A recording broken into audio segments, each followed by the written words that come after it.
Hi అండి, అందరికీ ధన్యవాదాలు. ముందుగా మనం తెలుసుకునేది ఏంటంటే, ఈరోజు చాలామంది కస్టమర్స్ సైట్ కొనుక్కోవాలని చాలా ఇంట్రెస్ట్గా ఉంటారు. అది మిడిల్ క్లాస్ అవ్వచ్చు, విఐపీస్ అవ్వచ్చు, హై ప్రొఫైల్ అవ్వచ్చు, ఏదైనా ఎవరైనా సరే ఒక ప్లాట్ కొనుక్కోవాలి, ఇన్వెస్ట్మెంట్ చేయాలి, మంచి ప్లాట్ ఉంటే చాలు అనుకుంటూ ఉంటారు. కానీ వీళ్ళల్లో కొంతమంది సైట్ చూడడానికి ఇష్టపడతారు. మనం డిస్టెన్స్ అన్ని చెప్తూ ఉంటాము, మళ్ళీ అక్కడ దాకా వచ్చిన తర్వాత కూడా ఇది చాలా దూరం అంటూ ఉంటారు. తప్పు లేదండి, అలా అనటం తప్పే లేదు. కానీ అది ఎంత దూరం ఉంది, అది అప్రూవ్లా నాలుగే ఓటా, మనం తీసుకుంటే దానికి కన్వీనియంట్గా రేటు పెరుగుతుందా, మినిమం 5 years తర్వాత రేటు ఫీచర్ ఉంటుందా, ఇది ఆలోచించుకోవాలి. అంతే తప్ప దూరం అనేది అసలు మనసులోకి కూడా రాకూడదు ఇన్వెస్ట్మెంట్ చేసే వాళ్ళకి. ఎందుకనంటే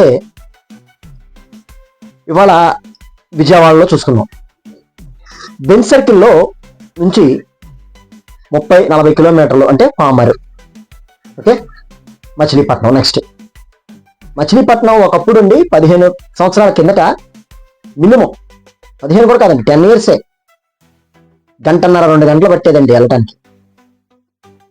అసలు సింగిల్ లైన్ ఉండేది, చాలా ఇబ్బంది పడుతూ ఉండేవాళ్ళు. అయినా సరే Bandar road almost Kanuru, Autonagar gate, Yanamalakuduru, Kanuru వరకు డెవలప్ అయ్యింది. అది కూడా చాలా తక్కువ అండి. ఎందుకంటే కానూరు లోపల ఊరికి 3.5 కిలోమీటర్ల లోపలికి వెళ్ళి కానూరులో కొనుక్కునేవాళ్ళు. అక్కడ మినిమం ప్రైస్ అప్పుడు 5-6 వేలలో గజం 8 వేల లోపు ఉండేది.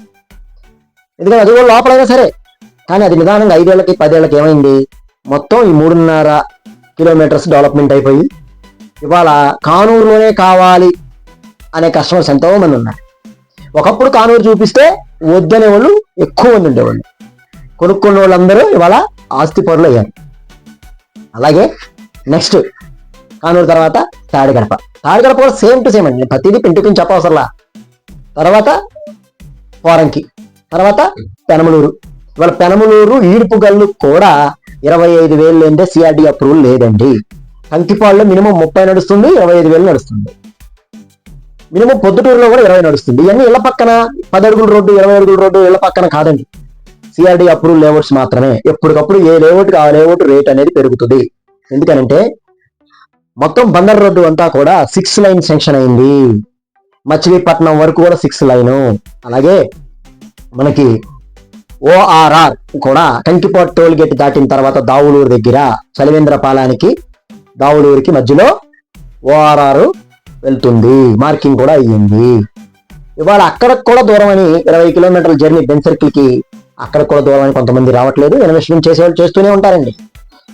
కానీ మిడిల్ క్లాస్ ఫ్యామిలీలకి ఎంత చెప్పినా అర్థం కాని విషయం ఏంటంటే ఇదే, ఇంటి పక్కన కొనాలి అంటే ఎక్కువ రేటు, పోనీ దూరం వెళ్ళి కొంచెం ఒక 30 కిలోమీటర్లు వెళ్ళి కొందామంటే దూరం, పోనీ 50-60 కిలోమీటర్లు వెళ్దామంటే అసలు అక్కడికి ఎవరు వస్తారా బాబు, నేను ఎక్కడ ఉండాలరా నాయన అనుకునే వాళ్ళు చాలా మంది. ఒక 5 సంవత్సరాలు 10 సంవత్సరాల తర్వాత అయ్యో నేను కానూరులో కొనుక్కోపోయానే, ఇప్పుడు చెప్పిన ఓఆర్ఆర్ దగ్గర కొనుక్కోలేకపోయానే ఎంతమంది బాధపడతారో ఒకసారి ఆలోచించుకోండి. ఓఆర్ఆర్ దగ్గర ఇవాళ ఓఆర్ఆర్ 3 years and 4 years లో టోటల్ కంప్లీట్ చేయాలని గవర్నమెంట్ ప్రభుత్వాలు అనుకుంటున్నాయి. దీనికి తగ్గట్టుగానే వర్కులు జరుగుతున్నాయి, ప్రాసెస్ స్పీడ్గా ఉంది. కానీ ఇన్వెస్టర్స్ ఏంటంటే డైనమాలో ఉన్నారు. ఎందుకనంటే వాళ్ళ దగ్గర మనీ లేక కాదండి, అది అయిద్దా లేదా అనే డౌట్. 100% ఒక రాజధాని అవుతుందంటే చుట్టూ ఓఆర్ఆర్ అనేది కంపల్సరీగా ఉండాలి. ఆ ఓఆర్ఆర్ నియర్ బై వచ్చే మన ప్రాజెక్ట్స్. ఇవాళ ప్రజెంట్ చలివేంద్రపాలెంలో వేసాము, మంచి రేట్ అమ్ముతున్నాము, మంచి కస్టమర్స్ వచ్చి కొనుక్కుంటున్నారు. వద్దు దూరం అనుకున్న వాళ్ళు వెళ్ళిపోతున్నారు, డెవలప్మెంట్ అవ్వదనుకున్న వాళ్ళు వెళ్ళిపోతున్నారు. అదంతా ఆలోచించి థింక్ చేసిన వాళ్ళు మాత్రమే, సెలెక్టెడ్ పీపుల్స్ మాత్రమే వాళ్ళ మైండ్ సెట్ కొద్దిగా మనం చెప్పింది విని కొనుక్కుంటున్నారు. వాళ్ళు మాత్రమే ఆస్తి పరులు అవుతారు. బాగా ఆలోచించండి. ఇన్వెస్ట్మెంట్ అంటే ఊరికే ఎదవరికి లాగా చెప్తే కొనేసే రకంగా ఎవరు లేరండి. మేము అలా చెప్పం.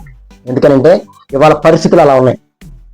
ప్రతిదీ కూడా అప్రూవల్, లింక్ డాక్యుమెంట్స్ ఉండాలి, మంచి కంపెనీ అయి ఉండాలి, రవాణా సౌకర్యం కలిగి ఉండాలి, ఇళ్లకు దగ్గరలో ఉండాలి అని ఆలోచించి కంపెనీలు వేస్తూనే ఉన్నాయి. ఎవేట్ చేసేవాళ్ళు చేస్తూనే కొనకుండా మానేస్తున్నారు, కొనేవాళ్ళు కొంటూనే ఉన్నారు, వాళ్ళు ఆస్తిపరులు అవుతూనే ఉన్నారు. దయచేసి ఇప్పటికైనా కళ్ళు తెరవండి.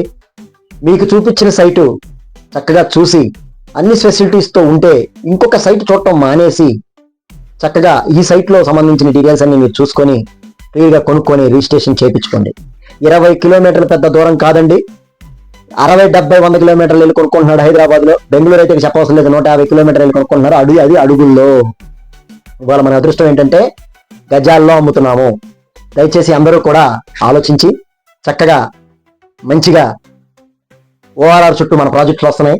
కాజా వస్తుంది, వెస్ట్ బైపాస్ దగ్గర నున్నకెళ్ళే రోడ్లో వస్తుంది, ఇప్పుడు చలేంద్రపాలెంలో ఉన్నాయి. మల్టీనేషనల్ కంపెనీ అండి, 18 సంవత్సరాల సంస్థ. ప్రతిదీ ఆన్లైన్లో పెట్టి అమ్ముతున్నామంటే మీరు అర్థం చేసుకోండి లీగల్గా ఎంత పర్ఫెక్ట్గా ఉన్నామో, పేమెంట్ పరంగా ఎంత కరెక్ట్గా ఉన్నామో, ల్యాండ్ పరంగా ఎంత కరెక్ట్గా ఉన్నామో, ఎంత రిజిస్ట్రేషన్ ఎంత చక్కగా చేస్తున్నామో చూడండి. దయచేసి మీరు మా దానిలో ఇన్వెస్ట్మెంట్ చేయడానికి ప్రయత్నించండి. దీంట్లో నేను చెప్పినట్లో ఏమైనా తప్పులుంటే క్షమించండి. ఇది ఎవరిని ఉద్దేశించి చెప్పింది కాదండి. జనరల్గా నా మనసులో బాధని, కొంతమంది మిస్ అవుతున్నారు ఇన్వెస్ట్మెంట్ చేసేవాళ్ళు అనే ఉద్దేశంతో చెప్తున్నాను. ఒకళ్ళు దూరం అంటారు, ఇంటి పక్కన ఉంటే బాగుంది అనుకుంటారు, ఇంటి పక్కన రేట్ ఎక్కువ ఉంది అనుకుంటారు, పక్కన కొనమంటే దూరం అంటారు, ఫ్రెండ్స్ని తీసుకొస్తారు, ఎవరెవరినో తీసుకొచ్చేస్తారు. వాళ్ళకి తెలియదు, మీకు తెలియదు, ఏదో చెప్తారు, మీరు ఆగిపోతారు, వాళ్ళు ఇన్వెస్ట్ చేసేస్తా ఉంటారు, వాళ్ళు ఆస్తిపరులు అవుతూనే ఉంటారు, మీరు అక్కడే ఉండిపోతారు. దయచేసి అర్థం చేసుకొని ఇన్వెస్ట్మెంట్ చేయడానికి ప్రయత్నించండి. నా మాట వినండి. డిస్ప్లే మీద నా నెంబర్ ఉంటుంది, చక్కగా కాల్ చేయండి, డీటెయిల్స్ అన్ని ఇస్తాము. మీకు ఓకే అనుకుంటేనే కొనుక్కోండి, బలవంతం ఏమీ లేదు. ఇది మీ ఆస్తి, మీరు కొనుక్కుంటున్నారు. చక్కగా భూమి మీద పెట్టుబడి పెట్టండి, భూమిని వారసత్వంగా ఇవ్వండి. అంతకన్నా మనం ఏమి ఇవ్వలేమండి. నమస్తే, ధన్యవాదాలు, థ్యాంక్ యూ.